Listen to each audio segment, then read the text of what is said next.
You've got your milk. You've got your mold in the cart. You go on the website and you look up cheese cultures and you go, oh my heavens, there are 6 pages of these. Where do I start? That's what we're going to help you with today. Today we're talking about cheese cultures.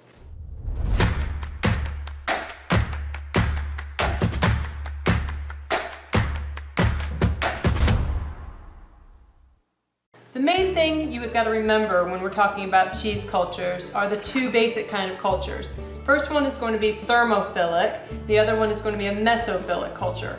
Thermophilic, think of the word thermo, heat, is a heat-loving culture, which means that it can tolerate higher temperatures and actually thrives at higher temperatures.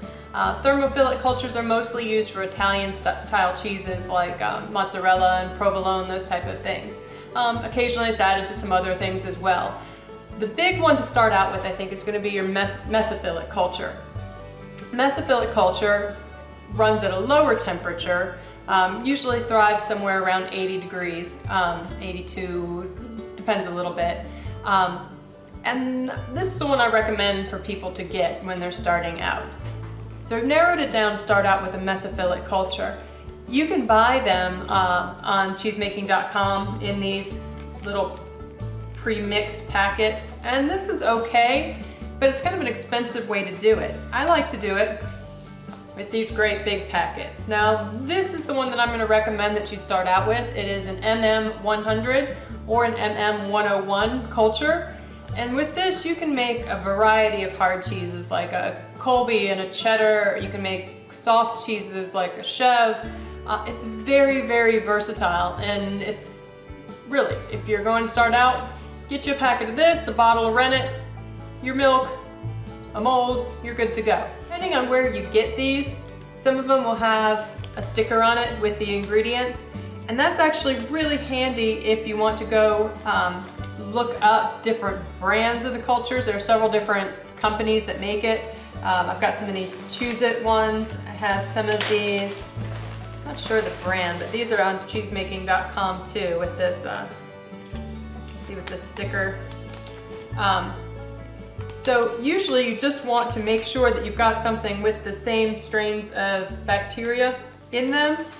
I have a couple of books here that have good charts in them of different cultures. First book is this one here, Artisan Cheesemaking at Home. And it's got a list of all of the different cultures. I say not all of them, some of them, and the active ingredients in that particular culture. And then it goes through where you can buy it and some notes and uses on it. This is handy when you don't have the exact culture that a recipe is calling for. You can look at this and cross-reference to what you do have available and try to get something that's got most of the active ingredients of what your recipe is calling for.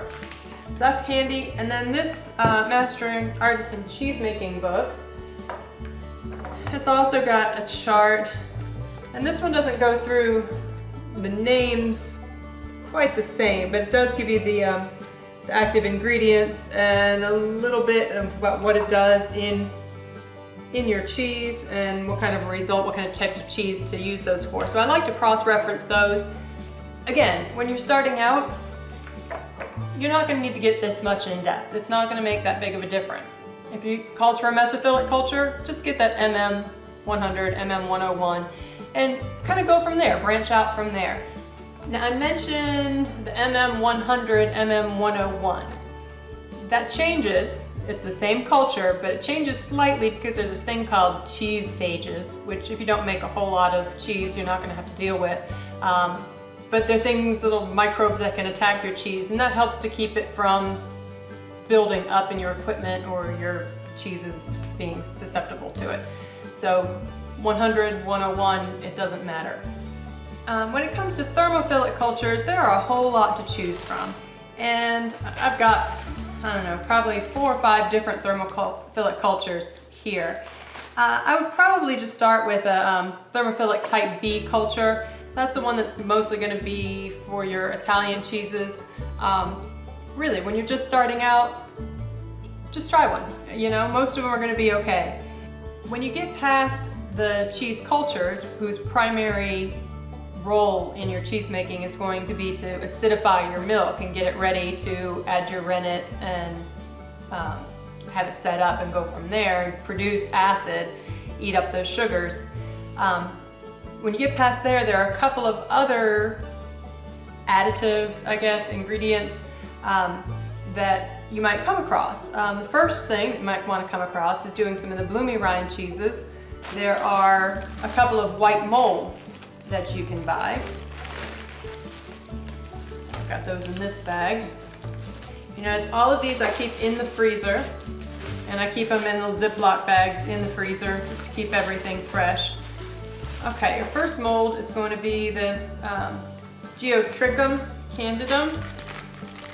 Right here, comes in a little packet like this, and its major role is to create a white fuzz on the outside and sometimes to help bind the thicker Penicillium candidum, which is this other white mold right here.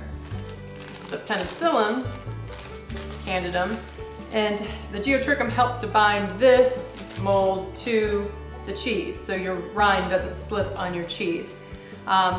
Occasionally I'll do a bloomy rind cheese with just this one. We've got a video of that, and it comes out really good. Now this I've also used in some hard cheeses. If you're going to do a natural rind in your cheese and not wax it, this one helps to create some good natural molds on the outside of your cheese without, you know, kind of helping to fight off the bad molds that might want to set in. So those would be your white molds. Then if you want to get into making blue cheese, I've got this in a separate bag somewhere because blue gets everywhere, so definitely keep it in a separate bag. You can see it's actually wanting to get out of this bag. This is going to be your Penicillium Roqueforti, I'm going to say that, Roquefort. A little bit of this goes a long way. This will, in your cheese cave, the blues will hop from the blue cheese to things that aren't supposed to be blue. So I recommend if you're going to be doing blues, have a special area for your blues, or even a special cheese cave for your blues. So you need that for blue cheese. Swiss cheese, and I've got that somewhere. For Swiss cheese, you're going to want this propionic bacteria, and this is it right here. And this is what makes the air bubbles in your cheese. And the last thing I think I've got that is kind of specialty molds and bacterias would be this Linens bacteria. And any kind of cheese, like a traditional Munster, that's got a red smear on the outside, you're going to use this Linens bacteria on. This can be added to the milk, or it can be just washed on the outside of your cheese. Either way, that works. I think that's pretty well a quick overview of your cheese cultures. We've gone over our thermophilic, we've gone over our mesophilic, our specialty cultures. Of course, you're going to need rennet. I like to use animal rennet because that's the traditional way that cheese has been made. And of course, salt. Always use a non-iodized salt. I like to use kosher salt in mine.